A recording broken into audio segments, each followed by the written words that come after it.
Hey there, my name is Daniel and this is Metal Sharpens Metal. So here's the deal.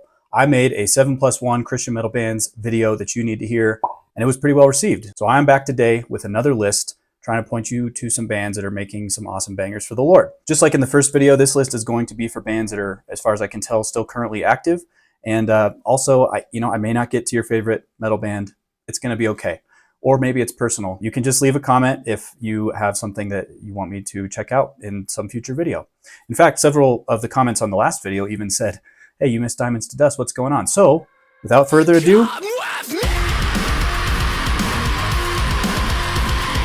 let's talk about Wolves at the Gate. Why are you looking at me that way? You know you want to talk about these guys. I know that this is going to be one of the bigger bands, the more popular Christian metal bands that I'll be mentioning in this video, but they are staples in the genre, and I still wanted to talk about them for a minute.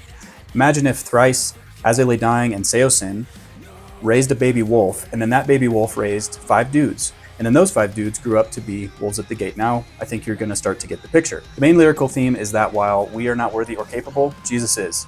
But even with lyrics depicting sinful humanity, the instrumentation is anything but messy. The consistent precision of each track leaves no room for doubt that these guys are incredibly talented and trustworthy enough to even hold your baby.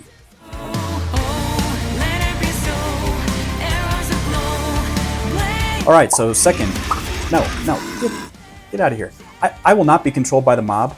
You can't make me. So second, we're gonna talk about a little gem called Leah. Since the vocals are all singing and the instrumentation has hooky melodies out the wazoo, this is another one of those bands that you can show your non-metal friends so that they don't worry about you when you say that you listen to metal. Just tell them they're basically Disney songs with pentharmonics. It'll be fine. Seriously, we have European folk and fantasy sensibilities with airy female vocals praising the Lord. Yeah, it's as good as it sounds. So third, I want to talk about a band that... Open the door. Just one sec. I'm coming.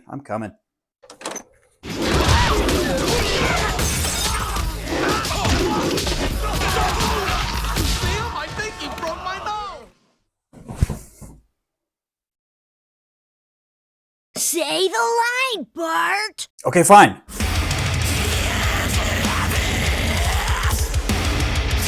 Diamonds to Dust is actually a band that I really love. And I'm not just saying that because I smeared ketchup all over my face. They're actually super sick, and I made a video for them earlier this year you can go check out. But yes, no contemporary Christian metal list should be complete without mentioning these guys. They soak every lyric page in scripture, overloading the Bible reference websites to the point where their servers start to smoke like a sinner in church. Christian Roach's vocal techniques are peak, and the furiosity of the songs will make even the demons go, dang. The instruments are so fast and melodic that it sounds like they are speedrunning music itself. So check these guys out after your next morning devotional. And now for something completely different.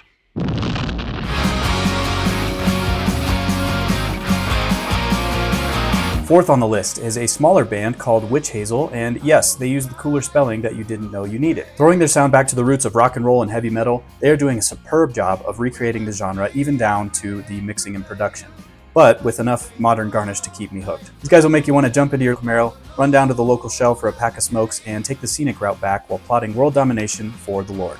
Even your stone-hearted dad, who would rather spend time working on his Harley than go to his own mother's funeral, will be welling up from the sheer amount of nostalgia and Christian beauty in these songs. I don't even cry. Look at me. You're about to make tears come out of my face. I don't know about that one. And with epic medieval lyrics depicting Christian conquest of the heart and the world, they have solidified themselves as the new King James version of Christian metal.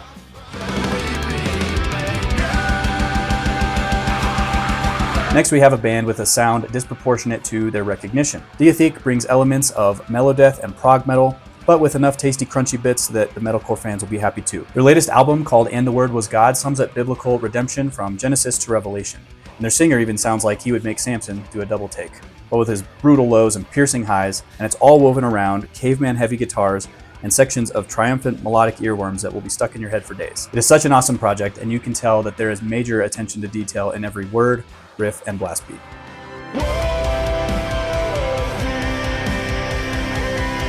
So I know this was supposed to be 9 bands, but in keeping with my sorry not sorry numerical nonsense from the last video, I'm giving you 2 bands for the price of 1. Windvent, which is a metalcore band from Mexico, and James Franchise, which is a dude from New York. How are they related at all, you ask? Glad you asked. The guitarist of Windvent is named Luis, and he teamed up with James to start making some awesome edifying tunes and collaborating on metal music with James. Windvent gravitates towards those more 2010s gent riffs that you know and love, but with a distinct sound and solid Christian lyrics. James used to be in a band called This Surrender and is now doing a solo project where he largely recreates hymns and modern worship music, mixing in his brand of Howard Jones-era killswitch engaged vocals that are so awesome in the Christian metal scene. So give both of them a follow, check out the stuff they've got to offer, and yeah, put them in your Christian metal enjoyer arsenal.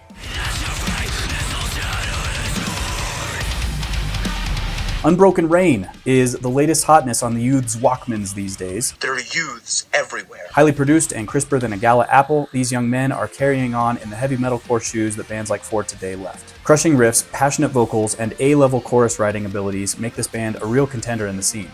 For not having many years of experience on this earth, these guys are off to an extremely strong showing, and I cannot wait to watch their project unfold.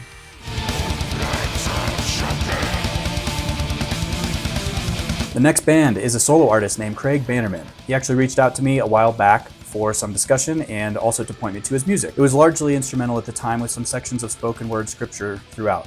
However, some of his more recent stuff actually does include screaming vocals, and they are brutal. Music largely has an orchestral black metal feel with songs that remind me of Insomnium, Catatonia, and he even touches on house and electronic dance music for some of his songs. He's really been stepping up his writing abilities for the last few releases. So go show him some support and listen to an awesome contribution to the kingdom.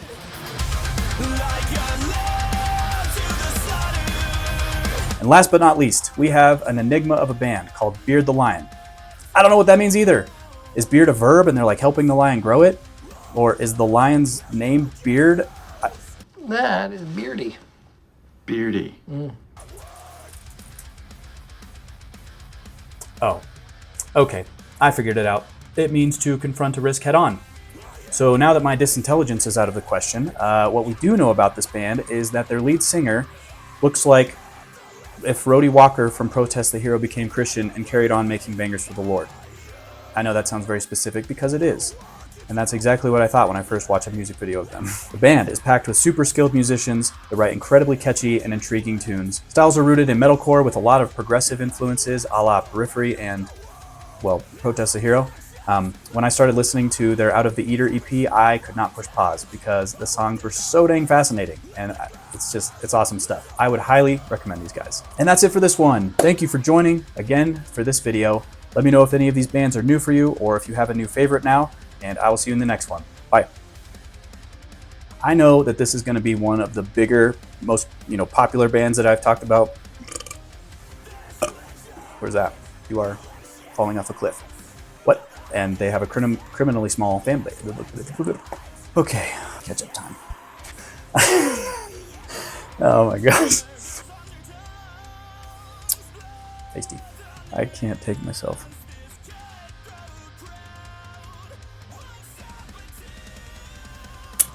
Seriously. Why is that?